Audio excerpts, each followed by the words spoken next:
My favorite adventure in my 356 is my first trip that I did solo. I drove out to an inaugural event out in Long Island, and I made it out there without a breakdown. It was a big day for me and a big trip.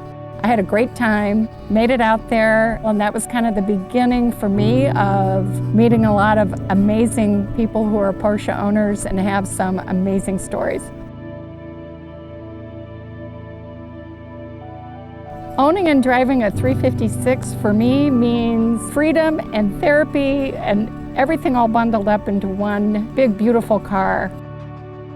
The one thing unique about my 356 is the color, which is an interesting color, and the owner prior to me had actually chose and selected the color to have it painted, and I do get some interesting comments on it. I like it, and I think it looks great with the red interior, and I'm keeping it just as it is.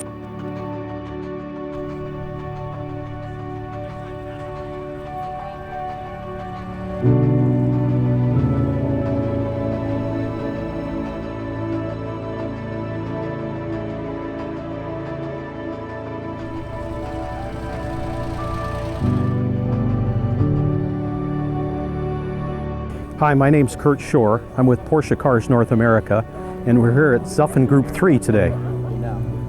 Working with Porsche means many, many things to me. One, it's technology. It's the classic cars that I'm involved with here today. It's the chances to know the engineers from Hans Mezger, who I enjoyed a drink with prior to his death, to Wolfgang Alexander Porsche, and all of the drivers, Brian Redman, all of the famous drivers from years ago, Vic Elford, and that's the reason I'm still here, is that I cherish what they did to put Porsche in the light that it is today. The thing that's unique about my Porsche history is the ability to work from a factory standpoint, see things before they're brought to market, and enjoy the old classic cars that are here today.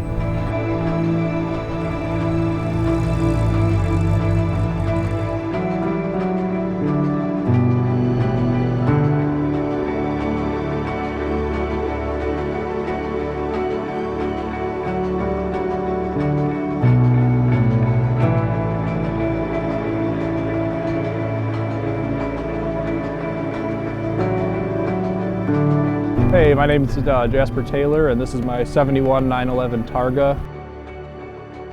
So to me, the ownership of an old 911 is part of the community, and just I like understanding the engineering behind it and Porsche's kind of thought process behind why they wanted to make the car the way they did and how it's carried through over all the years. So something unique about my Porsche 911 is that my dad and I were able to get it going after sitting for 25 years in a shipping container. It's still got the original motor that's never been out of the car and original interior besides some new carpeting I put in it, but we were able to get this car back on the road and put thousands of miles on it since.